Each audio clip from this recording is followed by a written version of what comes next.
Welcome to another episode of Higher Learning. I am your host, Oz Rashid. This isn't just a podcast, it's a front row seat to how elite leaders build iconic teams. The kind of leaders who spot potential others overlook, who build cultures people don't want to leave, who set the bar, then raise it. Work and how we work is evolving at a rapid pace. We all know this.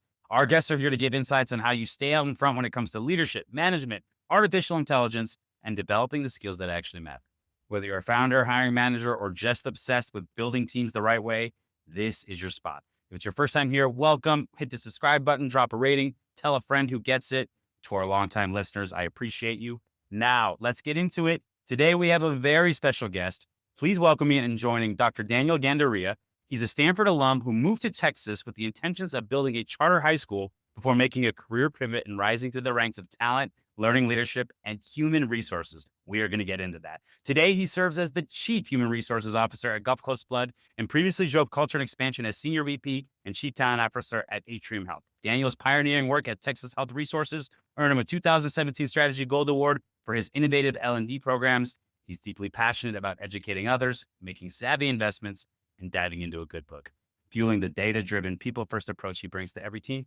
Daniel, that was a mouthful. How you doing, sir? I'm doing great. You made me sound so wonderful. Thanks, Oz. I appreciate it. That is really the intention. I want everybody to be so excited when we actually get to the guest that they're just chomping at the bit, waiting to hear you speak, man. So really happy to have you here. Thanks for coming in. You're in Houston, right? I'm in Houston now, yes. Recently moved there. How's the weather in Houston right now? We're getting used to both the heat and the humidity. We say we lived in Fort Worth for 10 years to get ready for the heat, and in Charlotte for 5 years to get ready for the humidity. So we've been training for this for 15 years. I love that. I love the different locales that you've lived in. We're going to get back to that in our speed round, but I want to learn a little bit more about this career journey and some of the things that we talked about in that very intro. First thing I want to ask, I ask this of everybody that I meet in HR.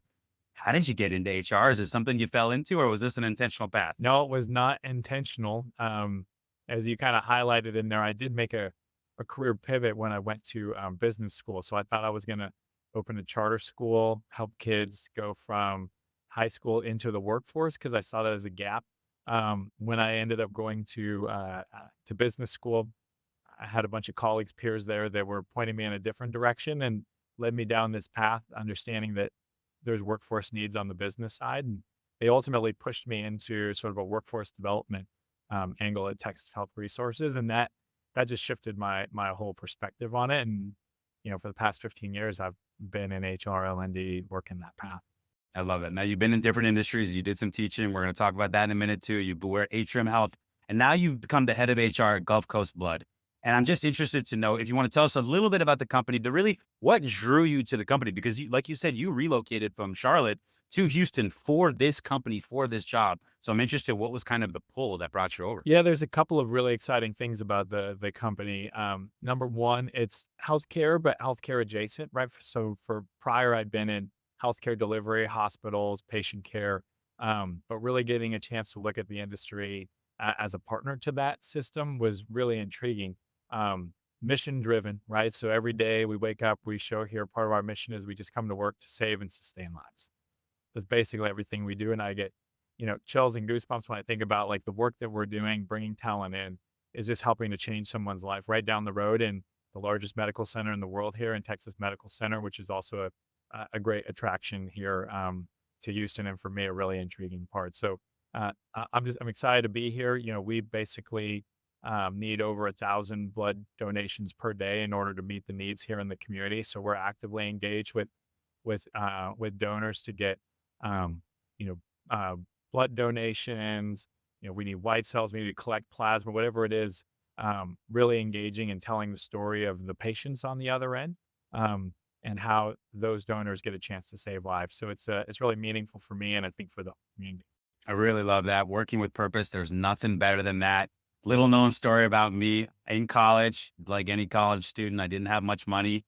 I went and paid plasma a few different times, maybe more than I should have, but also being in that center, thinking that you were helping people. Yeah, of course, there was some monetary, retribution there for me, but ultimately it did feel good to give back and to know that you were helping. I'm interested, since you've been there, it's only been about 8 months. I talk a lot about interviewing, right? And then kind of that realistic job preview and then what it is when you're actually there. So in this first 8 months, what surprised you?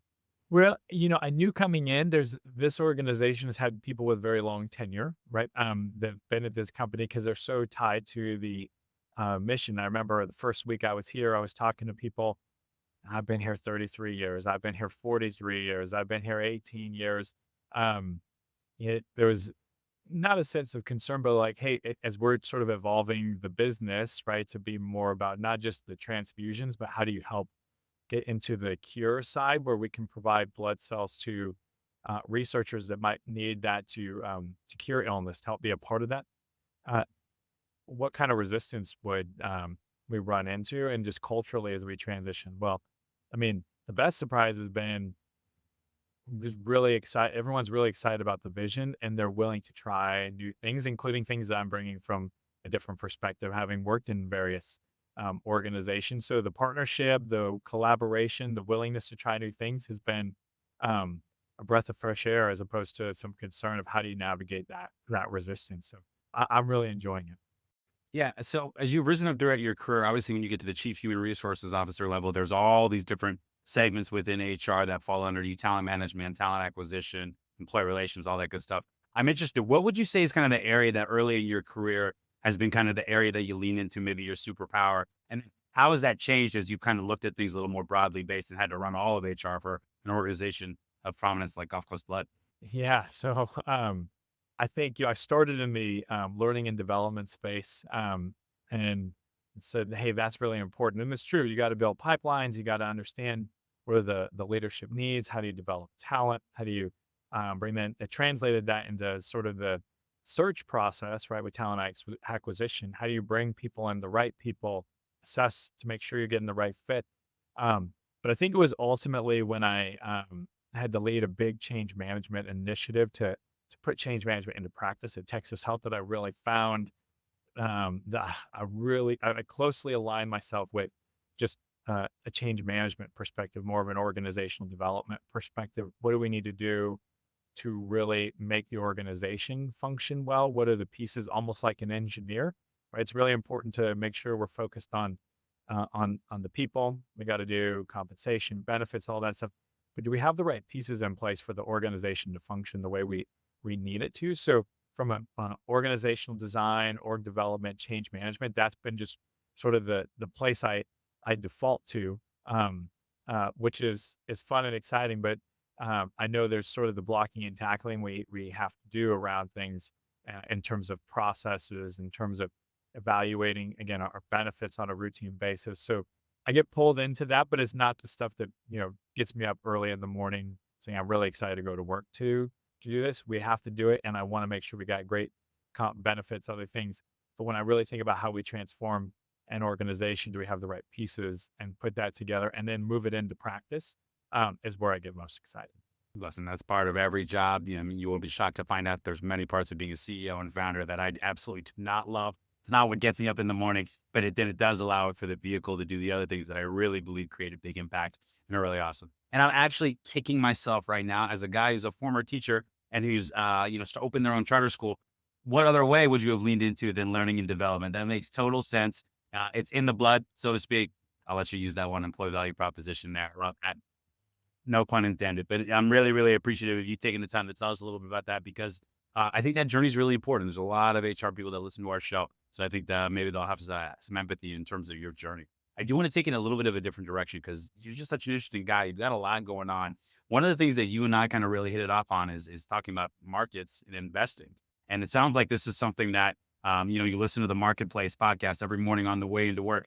I gotta tell you, it's not typical HR behavior. I don't want to generalize, but that's typically been my background and experience. How did you get into this? And then what's kind of been the benefit for you, like personally, professionally, to be so much more knowledgeable at this space? Well, I mean, it goes back to when I got the assignment as a high school teacher, that you get your assignment, say this is what you're going to teach this year, and I had to teach economics. I said, oh, okay, well, I mean, I've taken 2 econ classes, but now I'm going to have to figure out how to help that connect with a bunch of 17-year-olds, 18-year-olds, and so yeah, I found that through conversation with them. And my first year, I kind of went out of the textbook, right? And just say, hey, this is what it says to you. But the place where they got really focused is when we're talking about investment and what this could mean for me. And And through learning that, just to be able to teach it, I got deeply invested myself, right? Um, into that behavior. I got to listen to this. I got to understand what are the implications. To your point, I find myself listening to it, and I've already had one colleague here say, "Well, you don't always talk and think like what I would expect an HR person is going to talk and think." Well, no, because I mean, I really would say that when I think about what I need to do, there's multiple lenses. One is I first have to make sure that as a business we're going to be successful. But my secondary lens is so then now my focus turns to the people, right? Within the business and what does that really mean for them? And then are the things we want to do feasible? But we gotta be able to run the business first and foremost. So that's the hat I try to put on first. I love that. You don't strike me as a guy that's kind of half in on anything. So I love that you got as invested in it as you did. I'm really interested. Now, this isn't Mad Money. This isn't CNBC. This isn't investment advice. But I want to know, is there anything that you kind of learned through these podcasts and the readings and the learnings that you did that maybe gave you an edge on whether it be something at work or something that you invested in? Well, I mean, I think, there's a couple of things. One is background wise, I think what I realized through looking at some of these investments and what was happening in the markets and paying attention is just this whole NVIDIA trend of like these chips and processors, how much of the future of organizations and of just the way we're gonna work, live, whatever is it's gonna be based on this computing power and artificial intelligence. I mean, that's the foundations of there, which then has implications for work. We can talk about that, but just in terms of just listening to the podcast and coming to work now, I think I was one of the first people to go to the CFO and say, "What do these tariffs mean? Like, are there implications for that? What are we need to consider in terms of that cost on the rest of the year?" So just it opens up the dialogue, and I think it puts me in a different position again to understand where other people are coming from. Specifically maybe a CFO, which we want to spend money on people, and CFO typically doesn't want to spend as much money because they're trying to guard it, and that's their job, right? In the business, so it gives us common ground to speak through, which I think becomes a really good bridge to cross. Yeah, I really love that insight. That's a great answer. You're totally right. That gives you an opportunity to be able to be more business focused, to be understand the kind of financial component and speak the languages of the people that, quite frankly, are the stakeholders you need to get buy-in from to be able to do the things that are so important for the people in any given organization. Speaking of NVIDIA, what's funny is that most people had not heard of NVIDIA before a couple of years ago, right? And now Jensen Huang's everywhere. I got to tell you, he's my top CEO. I love every time he talks and says something. I'm like, oh, I love that. I want to steal that.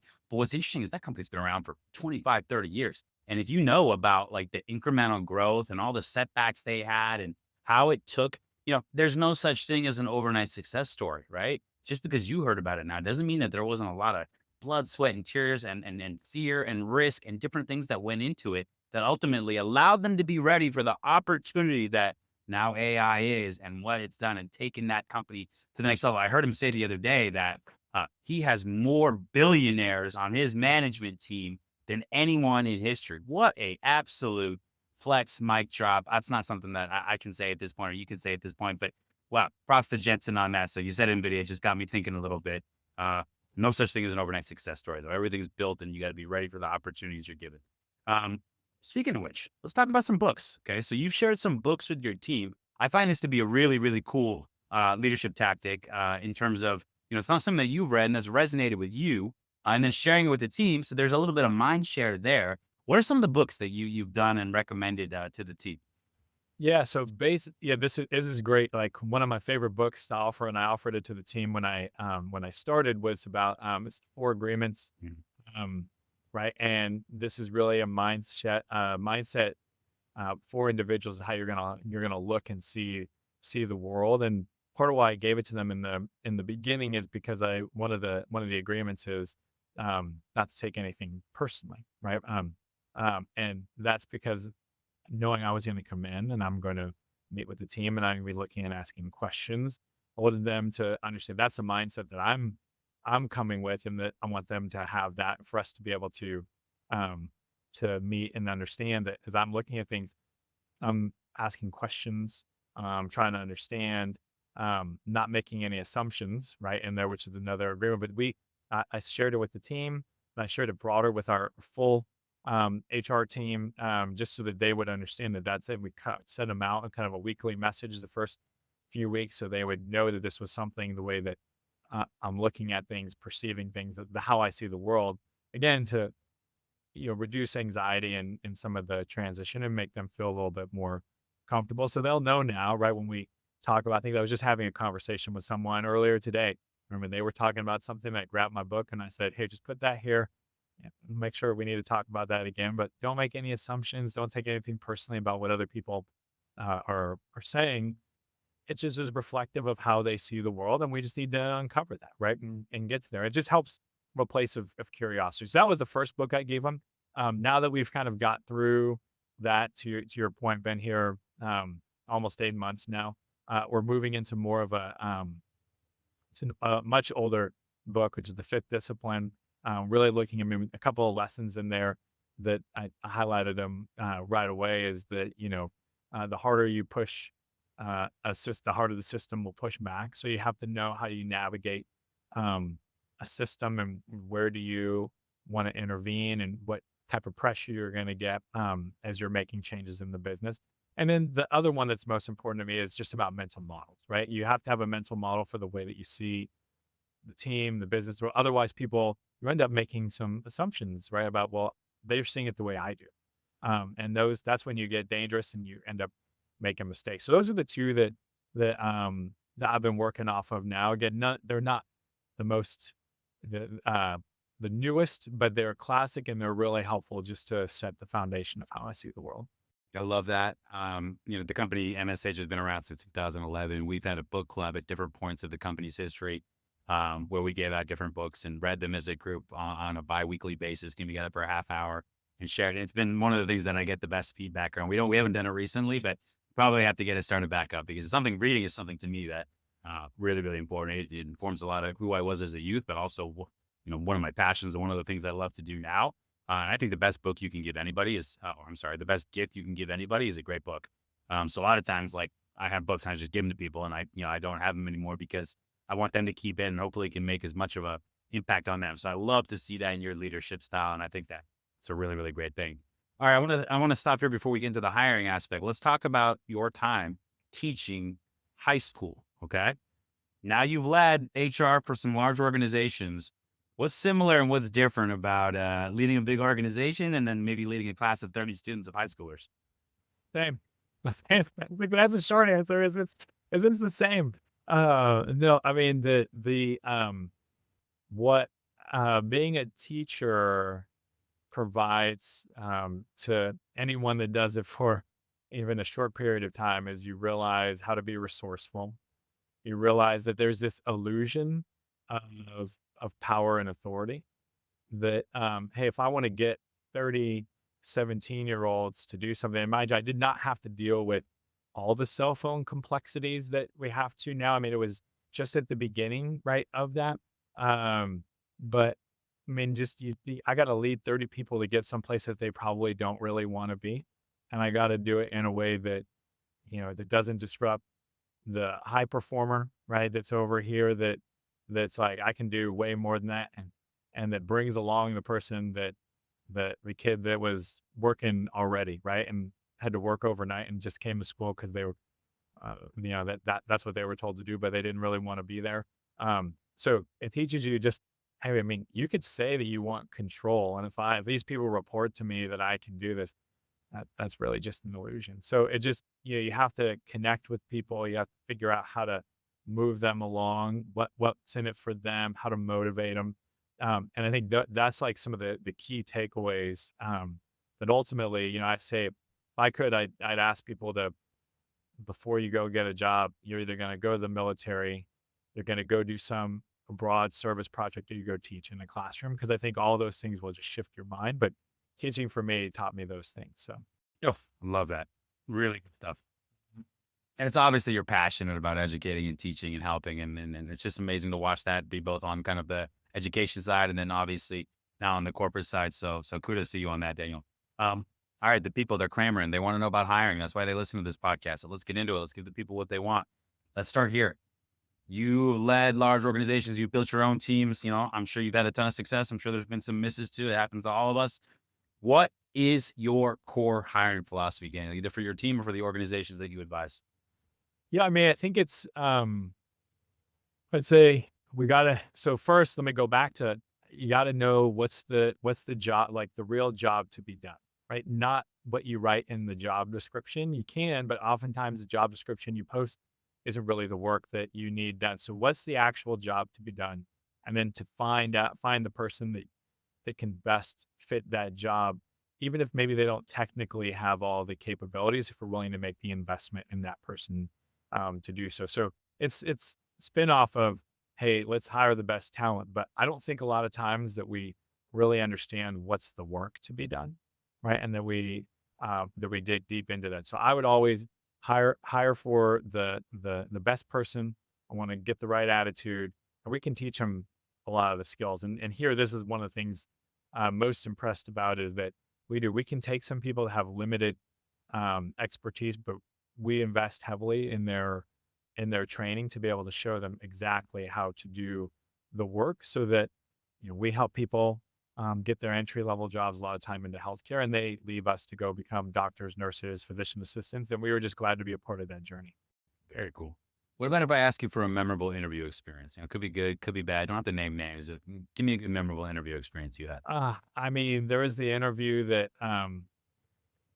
basically was, I want to say it was like 10 or 12 minutes on what should have been a 45-minute interview because jump on the call, we start talking, and then as I'm asking some questions, I'm getting 2 or 3 word answers. Um, they're like, "Yeah, I've done that. It was good. Yeah, well, there was a time when I did this and it was so short." Yeah, I was just trying to get out of the interview, and I'll never forget. I mean, that's actually when I changed um, my approach to how I would interview for people even on my team is, I said, I just I'm going to look at the interviews. Or look at these individuals. I want to call the top 3 or 4 of them and then I want the team to basically do more of a deep dive interview into it to see if they're going to fit, with the team because, um, as I was digging into it, I was realizing my first presence could be a little bit intimidating um, with them. So I just had to restructure the way I did it. Yeah. Tough. It's not easy, right? Getting right, asking the right open-ended questions, understanding the answers that you're ultimately looking for, right? Getting somebody to open up. I mean, I try, you know, when I interview, right? I think, a good amount of the time people are pretty nervous. And so I try to take the nervousness out of it, right? When I'm evaluating, because, I know it can be different and unique, especially if you're not used to interviewing, especially if you're early in your career.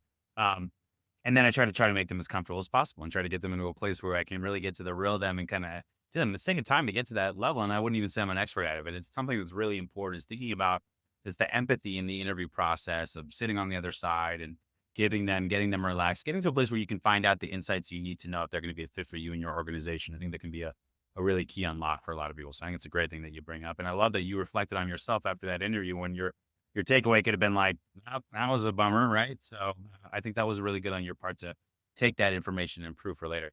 Do you have a favorite, now that we're talking about the questions that you design and things like that, do you have a favorite question that you like to ask? Yeah, there's a couple that I would go to. So one I really like to ask them about the work environment. Like I just want to know, hey, what's your like when are you gonna be your best? What's the work environment? Right. Because usually the people that I mean, if it's working for me, I like to push, right? And I received feedback very early in my career that people just they thought they'd done a good job and I'm onto the next thing pushing them. So I just want to know um what kind of work environment works really well for them? Because I do. We give a high five and then we get back to work, right? So I just want to see is that going to fit, or are they the person I like it casual? Here's what that doesn't usually work well with me. Um, the second question that I really like to ask is like something that they're really proud of that they accomplished in their work, and why I want to. I usually try to drill into that to understand more about like what is it that they were proud of in it? Was it the hard work that they put in? Was it the accomplishment? Was it the what was it that they did?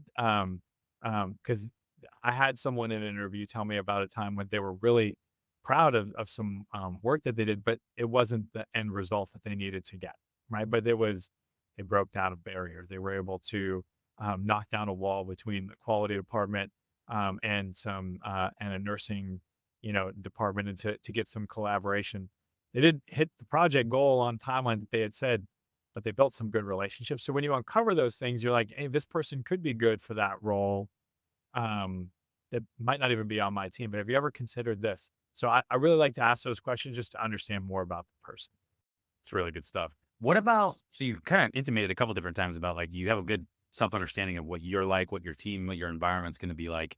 How do you give people a realistic job preview in the interview so they know like what to expect? Because as much as you're choosing them, they're choosing you too, and you want to make sure that even if you're liking them, that they're understanding what they're walking into.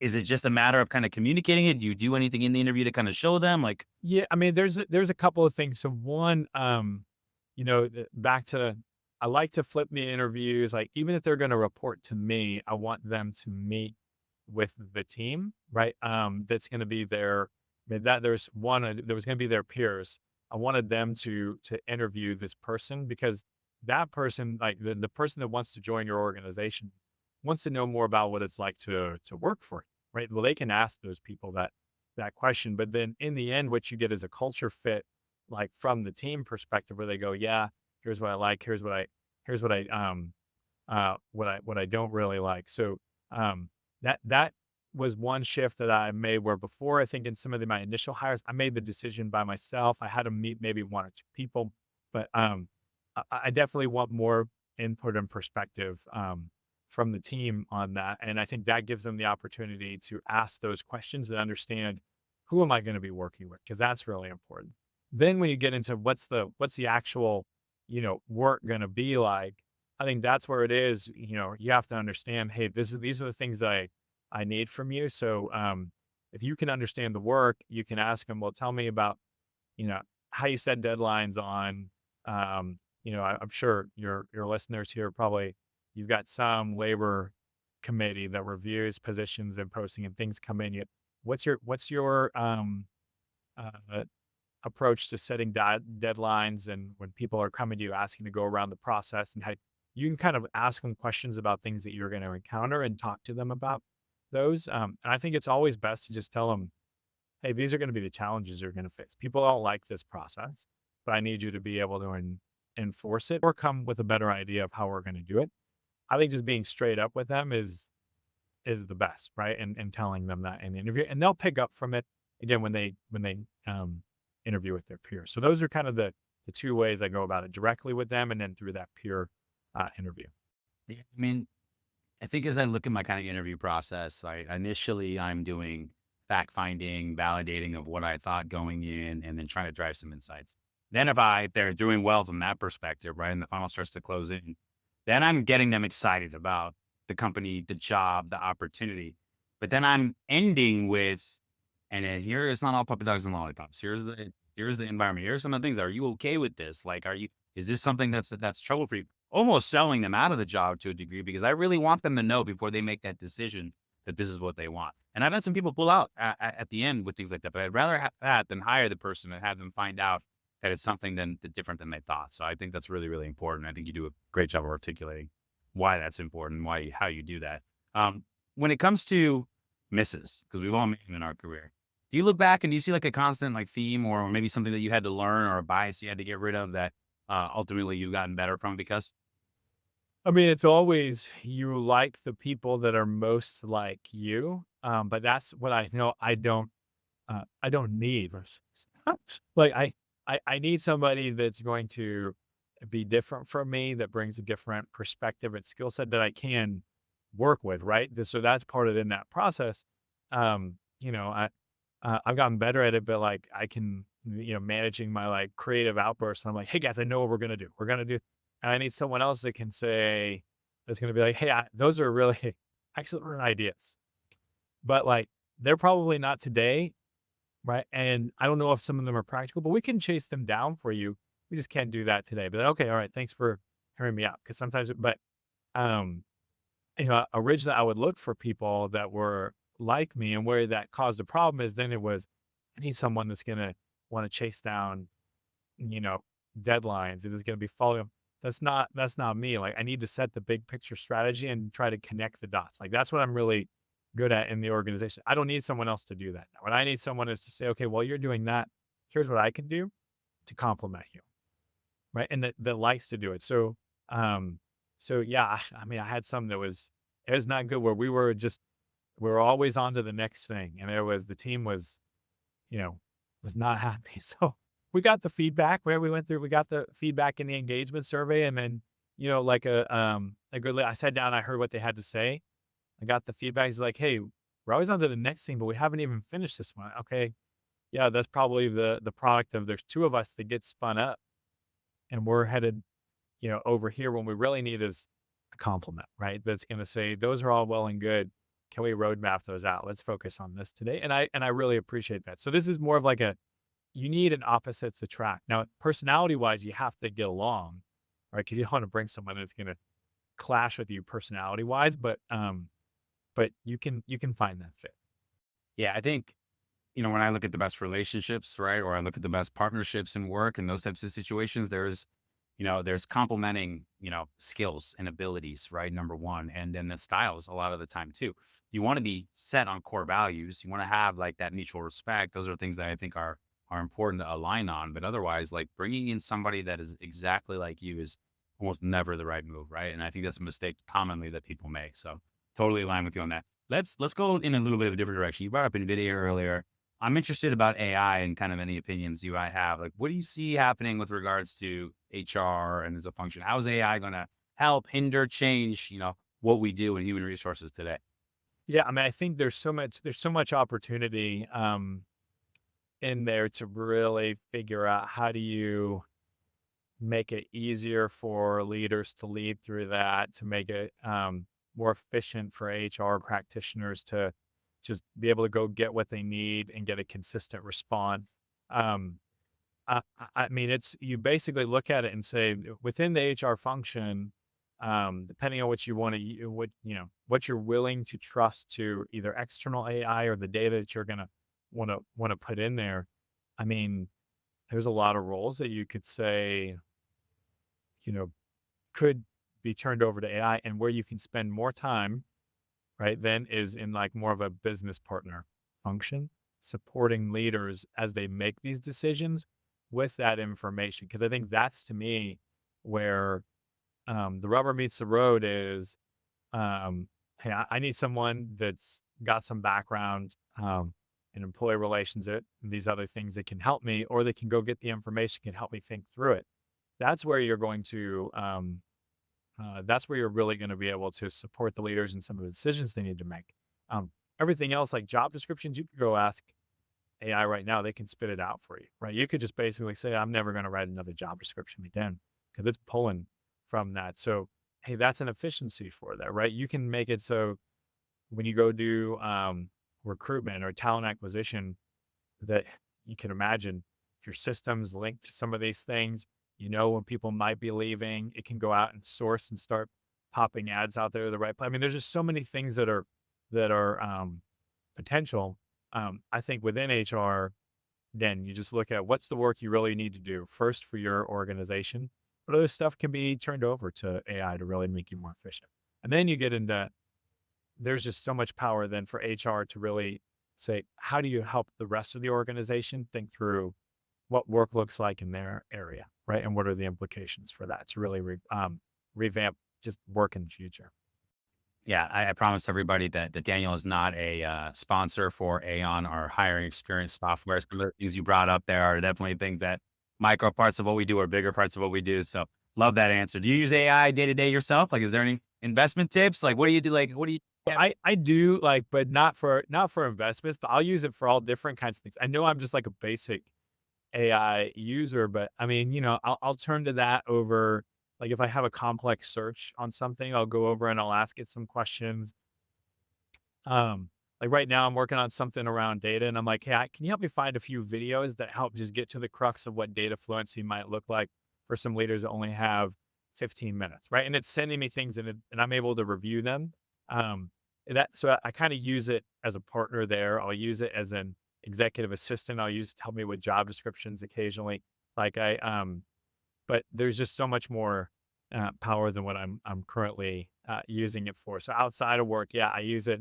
I mean, I like finances. The other thing I did not tell you because I didn't want to not be able to make it on the show is I love doing my taxes. So I use it to help me with tax brackets and to help me think about like where I'd like to um, you know, decide that I could, take some deductions. How do I think through this? So it's amazing, right? It's amazing. I probably wouldn't open up with that at cocktail. That's what I said. I didn't want to tell you. I'm the tax guy, on oh, look at that. Love it. What we do is we want to learn about people. We want to build deeper relationships here. You're certainly helping with that. Do you recommended some books earlier. Is there maybe a podcast or some content that you really love that you want to recommend for our listeners? I mean, I say again, if you want to be more business savvy, anything on like marketplace, understanding kind of what's happening in that environment, I'd say is, without a doubt, something I would start listening to because it just again shapes your understanding of the external forces right around the organization. There's plenty of other like HR podcasts that you can find, but I think that to me would be the place if you really want to be a partner to the business to start there. Inside of higher learning, of course. No, No, besides the higher learning. Yeah, I should have said that one, but I thought, I thought that was a given. there. Yeah, I thought that was a given. That was a given. You have to pull back that sponsorship check. All right, last question. What is some advice you'd give 20-year-old Daniel that you didn't know then, but that you know now? I think I go back to I think the first question we were talking about, like career choice, and other is just everything in life does not have to be linear. As a matter of fact, what you're going to find is that there's multiple paths, right? Equifinality, there's multiple paths to end up at the same destination. So if you end up someplace you don't think you should be, it might be the best pathway to get you to wherever you were going. That's not a straight line. So I think that'd be the advice I'd offer myself. I'll offer to anyone else is no matter where you're at, there's still a path forward to where you want to be. Very good advice. All right. The people have been waiting for the lightning round. So here's what we're going to do. You lived in San Francisco, Dallas, Fort Worth, Charlotte, and now Houston. Okay. We're going to assume that you've been in these places long enough where you can start to make some reasonable kind of assertions on the strengths of each city. Okay. So lightning round is I'm going to ask you which of the cities has the top X. And then I just need you to tell me the first city that comes to mind when I ask you. Okay. You got it. All right. Let's start easy. Food. Houston. Friendliest people. Oh, that's a tough. I'm gonna say the Dallas Fort Worth Metroplex. Okay. Cost of living. Charlotte. Sports scene. DFW. Although actually I take that back. I want to reel that one back in. It's definitely the Bay Area, right? Definitely the Bay Area. I'll never forget. I know this is a lightning round, but I'm gonna tell a story when I was when the Golden State Warriors beat the Dallas Mavericks. When Baron Davis was there, I think it was like the we are family. Yeah. Yeah, I remember sitting in a TGI Fridays with the rest of the people I was teaching high school with, and we were going crazy. So sports scene is the Bay Area. Love that. That's a great team. That was a big upset too. So that was the first time I think a number one seed went down, or the second team. That's right. With that. It's incredible. All right. Culture and arts. San Francisco. That's the Bay Area. My personal favorite, Mexican food. Well, I mean, I haven't had a lot here in Houston so far because so I should have, but I will say, I mean, then DFW. We were really debating this being a Mexican food pod, so we're just going to go in that direction for us. What is your go-to order at a Mexican food taco stand or a nice restaurant? It doesn't matter. Well, it's going to be tacos al pastor. With cilantro, onion, and a little bit of pineapple on top. If you would have said gringo tacos, we would have had a problem. I wouldn't have been. No. Recommendations. Al pastor. This is a man that knows. Daniel, I really appreciate you coming out. Thanks so much. I'm so glad we get to spend some time together. And I think people are really going to enjoy the episode. Thanks for coming on. Thanks for having me.